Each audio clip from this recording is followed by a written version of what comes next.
I think that Frederic on the wing is going to be a better play for them anyway. And I think that if you can do some sort of Perry, Henrique, Frederic thing, it will absolutely rock.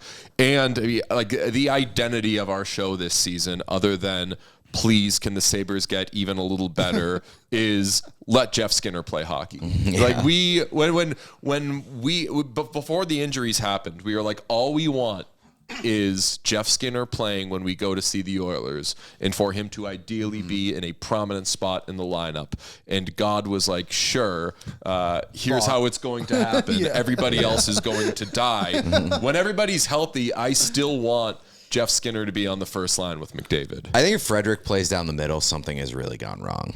Do you think Frederic will ever play in Edmonton? I'm not convinced. Yeah, I was going to say, who is this you're talking about? So this is tough because I think Pete and I and we like Trent Frederic. Yeah. We've had him on the show. He's an awesome guy. He's going to be great for the nasty that you all want.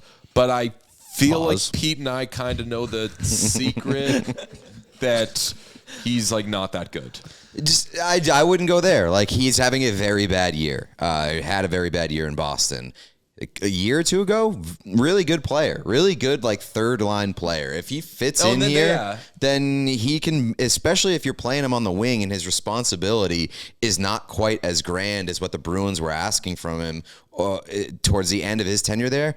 He's a good player. Okay, so I guess we just have different definitions. Like, I mean, I'm thinking of the return and what it costs and everything. That I don't think he is the guy that you play on your third and fourth line, and if somebody gets hurt, you throw him up the lineup. And a lot of times when you get those kind of middle six-ish acquisitions, that's sort of the plan.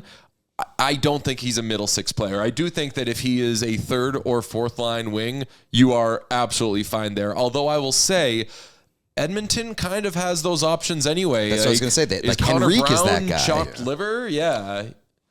I like Connor Brown. That's my way of just saying I fuck with Connor Brown.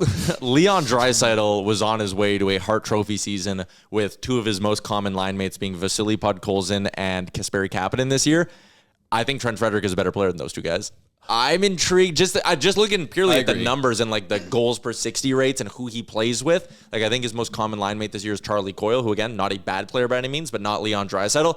Like, I look and go, if Frederic can score at the rate he did at 5v5 with Coyle, what can he do with Draisaitl? Can it be like a Pat Maroon light? What Maroon was to McDavid, can Frederic be that to Draisaitl? I mean, I'll say Pete's the bigger Bruins fan. Pete watches him more closely, but my quick answer will be if Trent Frederic is a viable wing with Leon Draisaitl, and Leon Draisaitl is the exception when it comes to, like, if you move a guy up, what can he be? If you move anybody with Leon Draisaitl, he's going to carry them, and they're going to actually play well. But if Trent Frederic ends up being that guy, the guy that's playing with Leon and that line is rocking, nobody will be happier than me. That would be cool as shit. And I also don't think that none of us can answer what Trent Frederic would be in that situation because he's never been in that situation. Nick Foligno has been his guy, or Charlie Coyle has been his guy. And, like, God bless those guys, but Leon Draisaitl is the best passer in the world and one of the great scorers in the world. What's up, Nation citizens? If you like that video, then you need to be subscribed to the Oilers Nation YouTube. Podcasts, live shows, exclusive interviews, and analysis. Everything you need from your favorite voices at Oilers Nation. And you don't want to miss any of it, so hammer that subscribe button.